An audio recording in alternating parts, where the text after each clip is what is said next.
एक तोता और उसका बच्चा मिलकर ट्रेन की पटरी पर अमरूद का पेड़ लगाते हैं। वे उसे हर दिन खूब सारा पानी भी देते हैं। धीरे धीरे पेड़ में फल लगने लगते हैं।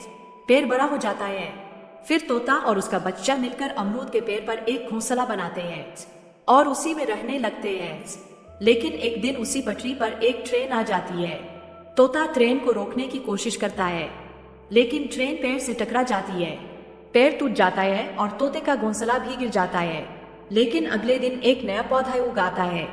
फिर भी तोता रोने लगता है, क्योंकि लाइक और सब्सक्राइब नहीं किया।